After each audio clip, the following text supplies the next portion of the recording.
भारत रत्न दिए जाने की वकालत कर रहे हैं।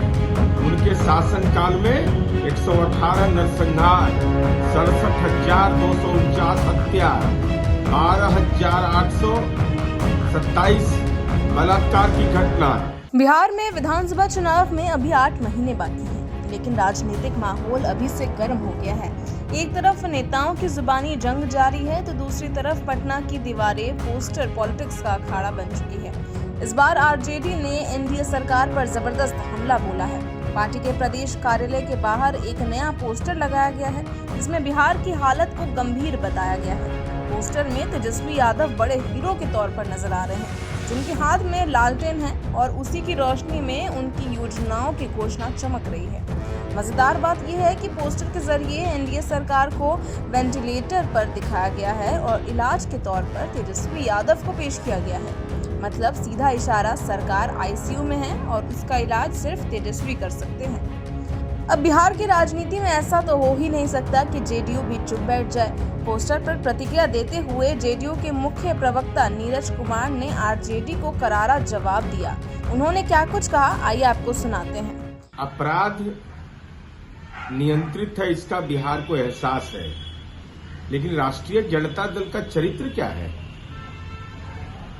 जिनको भारत रत्न दिए जाने की वकालत कर रहे हैं, उनके शासनकाल में 118 नरसंहार, 67,249 हत्या, 12,827 बलात्कार की घटना, 5,243 फिरौती के लिए अपहरण होता था और इनके मामा साधु सुभाष यादव ने कहा 1 नंबर अन्य मार्ग से यह डील होता था। नरसंहार में लोग मारे जा रहे थे।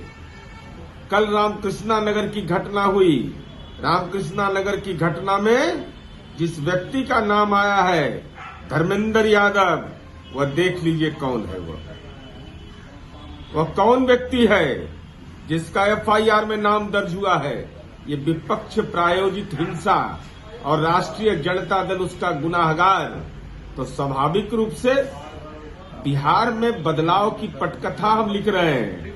हम एक्सीलेटर पर हैं, हम तो वेंटिलेटर पर विपक्ष को डाल दिया, आपको 4 सीट पर लॉक कर दिया, उम्मीदवार खोजो यात्रा में घूम रहे हैं, ग्राहक खोज रहे हैं, लेकिन बिहार की जनता एनडीए के पक्ष में है और नीतीश कुमार जी के नेतृत्व में सरकार चल रही है। नीतीश कुमार जी का राजनीति का पांव पसर रहा है। 20 वर्ष तक के जाप आप कर रहे हैं, लेकिन जाप का कुफल आपको भोगना पड़ रहा है। फिर कुफल भोगने को तैयार रहिए। बिहार की राजनीति में पोस्टर वार कोई नई बात नहीं है, लेकिन इस बार की लड़ाई और दिलचस्प हो गई है। क्या वाकई एनडीए सरकार वेंटिलेटर पर है? क्या तेजस्वी यादव उसे सही मायने में ठीक कर सकते हैं, या फिर जेडीयू का जवाब ही आरजेडी की दवा बन जाएगा? इन सवालों के जवाब तो चुनाव के नतीजे ही देंगे, लेकिन फिलहाल पटना की दीवारें इस घमासान का पूरा लुत्फ उठा रही है।